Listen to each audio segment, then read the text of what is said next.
Order! Order! You are an incorrigible delinquent at times. Behave yourself, man!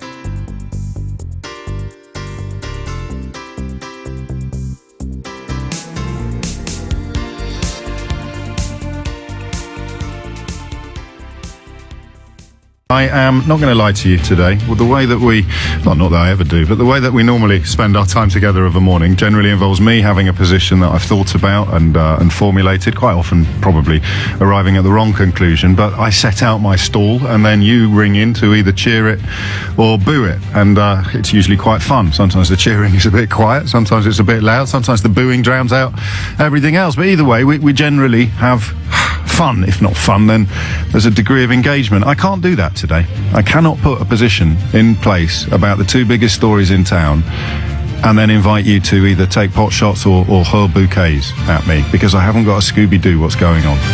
Truly, I just don't know. I don't get it. I don't understand what's going on in the Labour Party, where they've just published polling that was done shortly before the current crisis that showed Jeremy Corbyn was remarkably pretty close to overtaking Michael Foot as the most unpopular opposition leader in the history of these islands. Pretty close. People like Michael Howard, way more popular. Ian Duncan Smith, way more popular. William Hague, way more popular. As opposition leaders, all of them. Neil Kinnock, whoa, different page. Tony Blair, don't even go there. Jeremy Corbyn just moments away from overtaking Michael Foot as the most unpopular opposition leader at the 9-month mark, 9 months after taking power. And yet yesterday 10,000 people turned up in Parliament Square to resist the idea of removing him so that the Labour Party might have at least a cat in hell's chance of securing some form of power at the next general election. I don't understand it. I do not understand it. You are involved in politics, you are desperate to see change in politics, and you are led by a man who is the least popular opposition leader in history, except for Michael Foot, who's almost become a byword for the anomaly, the exception that proves the rule. You compare everybody else to each other, and then you sort of leave old Michael on the outside, because he was so unpopular, he kind of just skews the graph. Not anymore. Not anymore.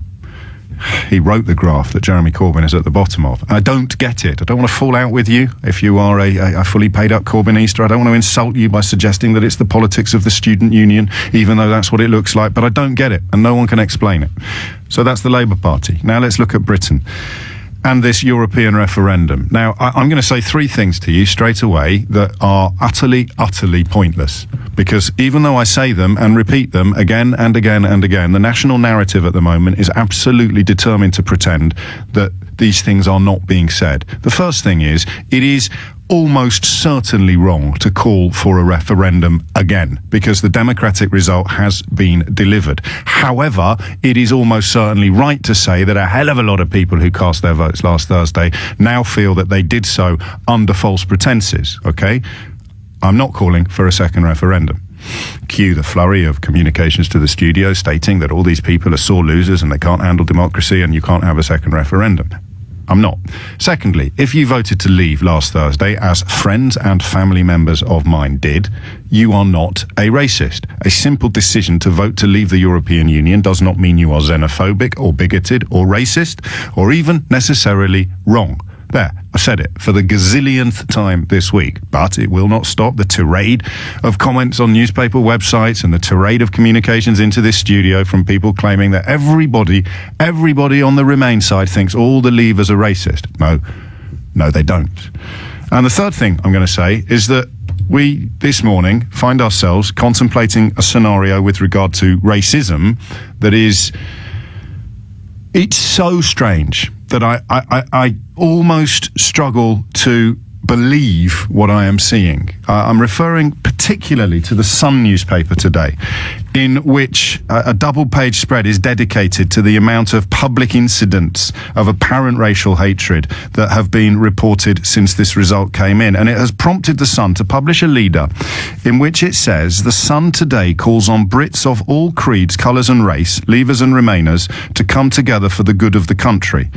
Let me read that again. The Sun today calls on Brits of all creeds, colours and race, Leavers and Remainers, to come together for the good of the country. We are appalled at reports of racist abuse in the wake of last week's EU vote and utterly condemn attempts to provoke division in our society. Anyone caught inciting racial hatred must feel the full force of the law. That's the best-selling newspaper in the land this morning. Here it is yesterday morning. Where the Brex was won. Streets full of Polish shops, kids not speaking English, but Union Jacks now flying high again. Back to today. Anyone caught inciting racial hatred must feel the full force of the law. Back to yesterday. Streets full of Polish shops, kids not speaking English, but Union Jacks now flying high again. How can that be the same paper?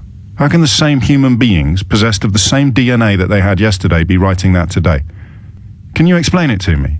This also, of course, is the newspaper in which we've read recently that Muslims are not like you and I. They're not like the rest of us, and now we've got the proof. This also is the newspaper in which we have read recently that the BBC is anti-white because it employs an internship scheme dedicated to helping people from minority backgrounds that is also used by Sky News, owned by the same person that owns the Sun newspaper. This is also a newspaper that has routinely printed columns calling for things, like migrants drowning in the sea being welcome. And yet today it says, anyone caught inciting racial hatred must feel the full force of the law. Say it again, for the gazillionth and one time. If you voted to leave, I do not think you are racist. I know you are not. In many, many, many, many cases. Not least because, as I'm tired of saying, my family and friends contain people who did the same. But these stories we started hearing yesterday, it turns out, were not flashes in pans. You remember the young man whose children ran into a lift and were greeted at the ages of 5 and 3 with racist abuse by an old woman who felt empowered by the vote to leave. I can tell you that the Channel 4 correspondent who specialises in the north of England has reported that he believes now a significant number of people genuinely thought when they put the cross in the leave box that it meant migrants would be forced to leave, people already here. That empowerment, that emboldening is terrifying. I pray to my God and yours that it goes away again. And I still think it will. I still think it could. I still think it might. But it's not going away yet. Just to put it in context, the strangest one I got yesterday was an email from a fella, and I don't want to go into too much detail because I don't want to damage his business. Let me choose my words carefully. A fella who runs a coffee shop in a part of London where I have lived, so that means central. Okay, I've always been lucky enough to live pretty much in the middle of things since I moved to London as a kid, as a student. He runs an Italian coffee shop. Italian. In cosmopolitan, metropolitan London. And he had a patron yesterday asking when he'd be going back to Italy. So, a nutter, yes. A freak show, yes. An exception, yes. But also a reality, a real thing. And the people that have encouraged us to go down this road, the people that have made you furious about the fact that the BBC runs an internship scheme for people from black and ethnic minority backgrounds, and the people who don't in the same breath tell you, oh yeah, but Sky News, which is owned by the same people as The Sun, they do exactly the same. The people who have somehow tried to tell you that Muslims are different from everybody else, that migrants are somehow slightly less human than the rest of us. They've always been there. We've always heard them. I've always banged my head against theirs in a desperate attempt to stop them from lying. And now we're seeing what those lies have done. Now we're seeing what those lies have created. And a newspaper like The Sun is panicked. Is it panicked, or is it just ticking boxes?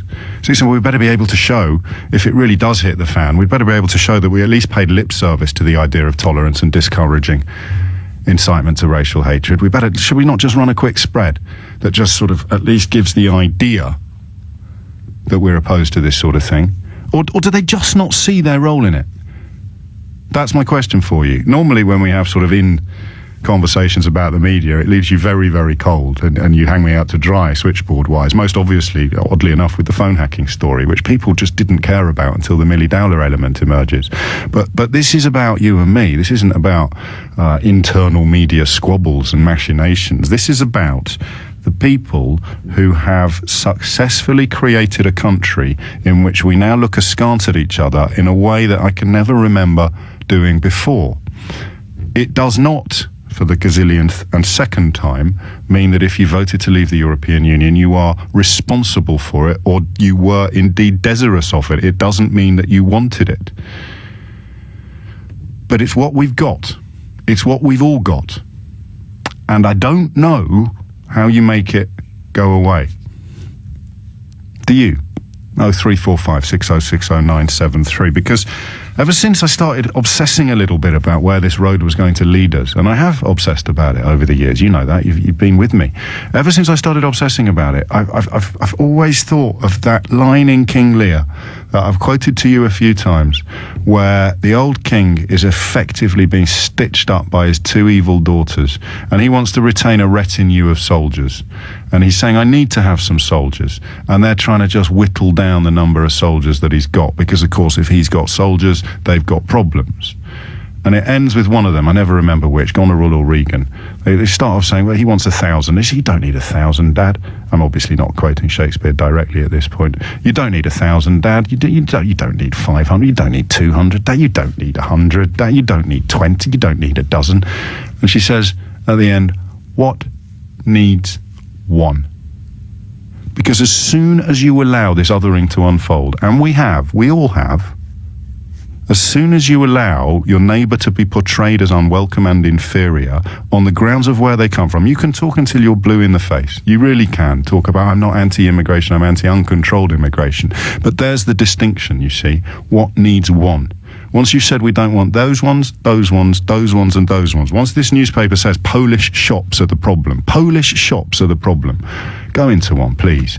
If you're shouting at me now, just go into one today. Have a look at the cheap vodka and the dizzying array of sausage. There is nothing to be frightened of in a Polish shop.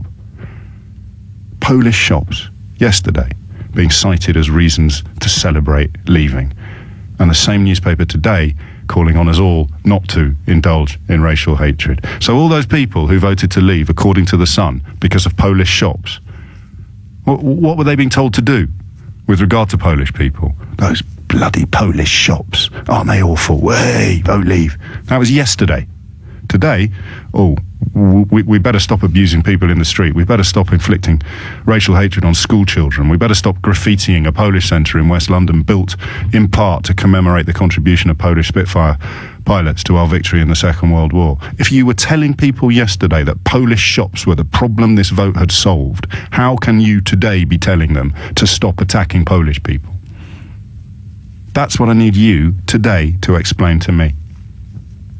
Just that. It could be a person, it could be a newspaper, or it could be a politician. Yesterday, they told you that Polish shops were a problem that leaving the European Union would solve. And today they're telling you to stop being mean to Polish people. Can you, in any way, make that look consistent, sensible, rational? Because I can't. I really can't. And I probably spend far more time than I should fretting and worrying about these things historically. I'm not sure it's possible today to spend more time fretting and worrying about these things than is necessary. Does that simple juxtaposition, okay? Polish shops are the problem that we are solving. Yesterday's editorial. Today's, stop being horrible to Polish people. Now, you are, by dint of the fact that you listen to this programme, engaged politically and probably intelligent, a little more than the average. Otherwise, you'd be listening to some sort of dance music or something. I don't know. And if we can't work it out, what the hell chance have you got if you don't spend a lot of time worrying about things and thinking about things? You don't spend a lot of time analysing and looking under the bonnet. You don't spend a lot of time asking people why they think what they think. You're only interested in what they think. What do you think? Why do you think it? Don't know, really. What are they going to do now? Polish shops are the problem we've solved. But don't be mean to Polish people. So I'm taking a day off. I haven't actually got a view. I've got utter, epic confusion about what this particular example, this one single issue, means. What does it mean? They are cheerleaders, these newspapers. We know that. I don't know whether their influence is measurable. They are cheerleaders. Yesterday, they were cheering the idea of Polish shops disappearing from the streets of Britain.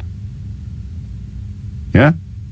Today, they are trying to cheerlead for a cessation and a dilution of hatred directed at the people who go to those shops. How does that work? How does that work? How on Monday are you cheering for the shops to disappear, and on Tuesday claiming concern at the customers being hated by those you were telling yesterday to celebrate the disappearance of? That's all. No arguments, actually. No arguments, no debates, just questions.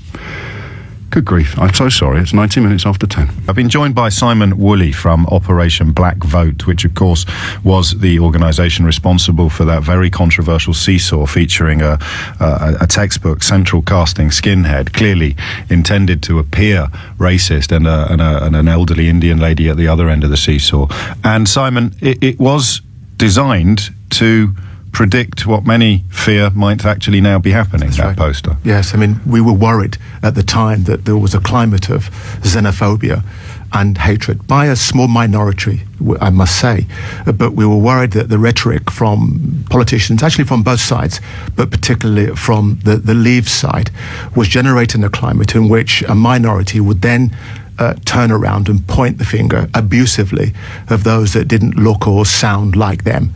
That was our central message, along with saying to minority communities, look, this is our country and we ought to engage.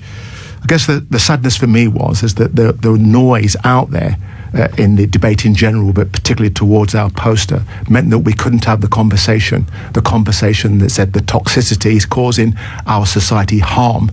So could that not have been partly your fault? I mean, you could have chosen a slightly less divisive seesaw. And I took call after call after call from people who thought it was suggesting everybody white was racist. That's right. I even took calls from some very enlightened, open-minded skinheads who felt they were being appallingly misrepresented. No, for sure. I mean, we were damned if we did and damned if we didn't. You know, first of all, that we made very clear that it wasn't representative of all white people. That's why we used a caricature, and we used somebody that looked aggressive to say this is not everybody, every white person, but there is a tiny minority that are buying into the rhetoric, the anger, the venom, which many of your callers have spoke about. And you know, the reality is, the sad reality is that you've highlighted that over the last not just weeks but months, there's been a daily diet of immigrant, foreigner hating. And of course, this is given. Does it sell papers? Well, it sells papers. Do we know that? Because I mean, shortly after I left the Daily Express, they started sticking Princess Diana on the front page every day because the research showed that people would go into a newsagent, see a story about the weather or Princess Diana, and they would become slightly more likely to buy the Daily Express. Does the same work with migrants are awful on the front page? I think so. I think not least because we've had years of austerity, and so people are looking for someone to blame, and the default easy. I guess target is foreigners. I mean, I think that that researchers will look back in years to come and they'll say that the Brexit debate, and particularly the Leave campaigners, put the nation on a war footing. The rhetoric was jingoistic. It was as though... And they're already trying to row back, Simon, most of them, the Johnsons and the Goves. They are, but the Goves, the Johnsons, the Farages put this nation on a war footing. They said, we want our country back, as though we'd been invaded, as though we were being occupied, as a matter of fact. And they made it crystal clear who the enemy was. And the enemy was those that are not British, that are not white. They were the enemies. And of course, if you give that daily diet, day after day after day after day, as you said I heard you before, telling decent people were fed this, and in the end, too many bought it. Now, how does that translate today? Well, today on our streets of London, our proud capital, and across the country, we've seen the levels of racism, James, that we haven't seen since the 1970s. I'm a bit older than you. Do you know this? Well, as a matter of fact, I mean, because number one, we don't know that these incidents wouldn't have happened last week and not been reported and not received the attention that they received. And number two, we don't know that the tide won't go back out again, that you have a sort of a spurt, if you will, an outburst. For me, the greatest sadness, James, has been the normalisation of racial hatred. And it deeply saddens me because I'm proud Brit, I'm a proud Londoner, And I think that our country is better than this. But we showed the statistics after our poster was launched that said in London, I mean, the multicultural metropolis, a team in diversity, it's our greatest strength. But even here in London, that 46% of black and minority ethnic individuals had been racially abused. And asked what was the arena, what was the climate around it, 78%, James, said because of the EU referendum. Because it had just magnified things that were already there and brought new... Well, the point is, James, is that we'd campaigned for 50 years to be the world leader when it comes to multicultural society. We exported, actually, to mainland Europe. 50 years of hard work and tears and toil, if you like. And it's been undone very quickly because of the climate. I want you to stay with us for a little longer, Simon, because I want you to listen to some of the people that are waiting to talk to us. We'll go to Chester next, because that's where Karen is. Karen, good morning. Good morning. What would you like to say? I lived here. I came from Germany, 1973. My late husband was British. I've lived here for 43 years, and I'm so scared now. It's like I said, hell has let loose. Friends of mine say they can't be friends with me anymore. Why not? Why do they say that, Karen? I'm so frightened. I've got the doctor thrown at my door on Friday. I've been told to go back home. I got nobody in Germany. I phoned up the German embassy, and they just say, you made your bed, you lie in it. Well, they didn't say that. They just can't. They can't do anything to help you at the moment. No, nobody can. I've phoned up the Citizen Advice Bureau, and they just told me I have to understand that people are frustrated. But I'm so scared. I haven't been out of the house for 3 days because I don't know what to do. Apart from the dog excrement being thrown at your window, which is... My neighbours told me that they don't want me living in this road and that they're not friends with foreigners. My friend Rosemary got a grandson who is 7 who got beaten up because he got a foreign grandmother. I'm so scared. I don't know what is going to happen next. You're going to be all right. You're going to be all right, because when people hear stories like yours, they will realise that they have to stand up and be counted. Any problems? You're going to be all right, Karen. My husband was a GP, and I always worked, and I live in a middle class area, and the people who are doing it are middle class pensioners. I don't understand what is going on. James, I'm so sorry. I don't want it to be hysterical. You stay on the line, Karen. Don't go away. I want to talk to you some more. I think that hopefully your producers will take the details of this woman, and she needs support. She needs the authorities to ensure that she can be safe and feel safe in this country, because she and others deserve better, having lived here and worked here and loved our country. That this woman, it breaks my heart to hear her being subject to this level of nasty. This is a white German woman. Well, this is what's happened, you see, James, because it's normalised that Nigel Farage, Boris Johnson... Well, he's married to a white German woman. No, but, they've normalised this, and this is how it's translating. 50 years we've fought for race equality, and you have on your programme in 2016 a good woman, desperate, in tears, because she fears for going out her front door for no other reason than being German. Karen? Yeah? Let's break it down, okay? Yeah. What we're talking about here is approximately 10 to 15% of the population, okay? At the moment, because they're right in your face and right under your nose, it feels like there's loads more of them than there actually are. Especially when you're on your own. I know. Very scary. I know. You're not on your own. You might be physically alone, but you are not on your own spiritually, emotionally, or politically. The huge majority of people in this country, however they voted on Thursday, are alongside you. They are with you. And they can't be in your sitting room at this moment, except through the speaker of a radio, but they are more representative of the country of which you are a part, and the people who your late husband helped to treat and cure. They are your compatriots, and they are your true neighbours. And I can tell you now... Only where it is going. There's nobody there who is trying to do anything to stop all that. I mean, she's right. She's right that our nation lacks leadership, the type of leadership that would point the finger. I mean, you know, when Nigel Farage did that poster, this is probably the most despicable poster this nation have ever seen. It had shadows, James, of the Third Reich posters when Jews were fleeing those nations that persecuted them. It was a replica of that, and this is how this translates. You know, when you have a white supremacist, and I know you spoke about it last week, and you were tiptoeing around very bravely, I might add, but you shouldn't have had to be tiptoeing around when a white supremacist kills one of our finest MPs. Hang on, we've got a legal case unfolding there, Simon. So we need to choose our words very, very carefully. And I also want to talk to Karen for just a little longer. Karen, can I make some suggestions that are probably going to make me sound like a silly sausage, but they might help you a bit? Do you go to church? No, I'm not going to church. No, I don't want you to go to church, but I want you to know that every religious community in your area, whether it is a mosque or a church or a synagogue or a temple, will if you're really feeling frightened and alone, they will put an arm around you and they will look after you. Well, can I say something to that?